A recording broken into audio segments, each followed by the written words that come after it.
Global পয়েন্টের পক্ষ থেকে আপনাদের সবাইকে স্বাগত জানাচ্ছি। ইসরায়েলের সামরিক সক্ষমতা নিয়ে নতুন করে আলোচনা তৈরি হয়েছে গোলাবারুদ ব্যবহারের হারকে নিয়ে।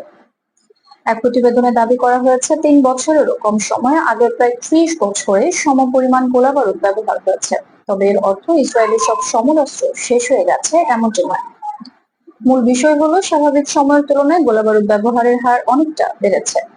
ইসরায়েলি সংবাদ মাধ্যম মারিভোর প্রতিবেদনের বরাত দিয়ে আনাদোলু এজেন্সি এই তথ্য প্রকাশ করেছে। দীর্ঘ সময়ে সামরিক কার্যক্রমের কারণে অস্ত্র ও সরঞ্জামের উপর বাড়তি চাপ তৈরি হচ্ছে বলে প্রতিবেদনে উল্লেখ করা হয়।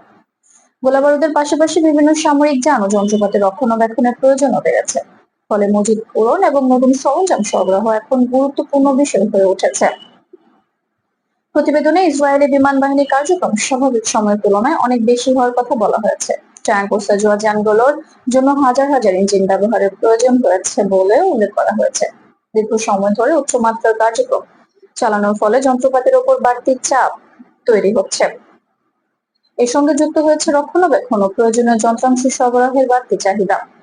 জনবল ব্যবস্থাপনাতেও তৈরি হয়েছে বড় ধরনের চাপ। প্রতিবেদন অনুযায়ী প্রতিদিন গড়ে প্রায় 53,000 রিজার্ভ সদস্য সক্রিয় দায়িত্বে থাকছেন।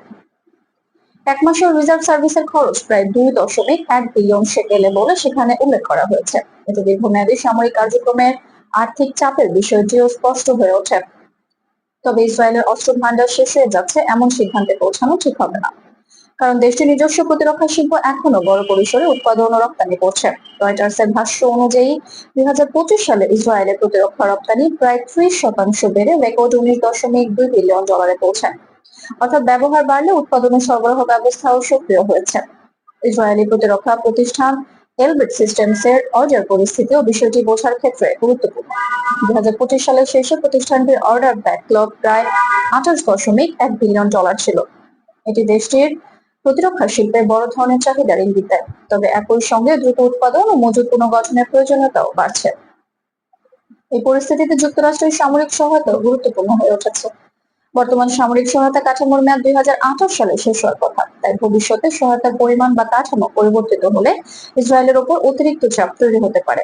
বিশেষ করে গোলাবারুদ, যন্ত্রাংশ ও সরঞ্জামের মজুত ধরে রাখা গুরুত্বপূর্ণ হয়ে উঠবে।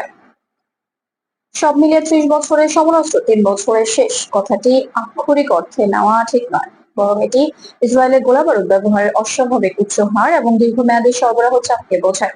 একদিকে উৎপাদন ও রপ্তানি বাড়ছে, অন্যদিকে সামরিক মজুত পুনর্গঠনের প্রয়োজনও বাড়ছে।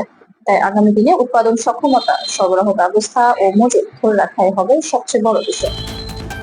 এ ছিল গ্লোবাল পয়েন্টের পক্ষ থেকে এখনকার মতো প্রতিবেদন। ধন্যবাদ। গ্লোবাল পয়েন্টের সাথে থাকার জন্য নির্ভরযোগ্য আন্তর্জাতিক সংবাদ পেতে আমাদের চ্যানেলটি সাবস্ক্রাইব করে সাথেই থাকুন।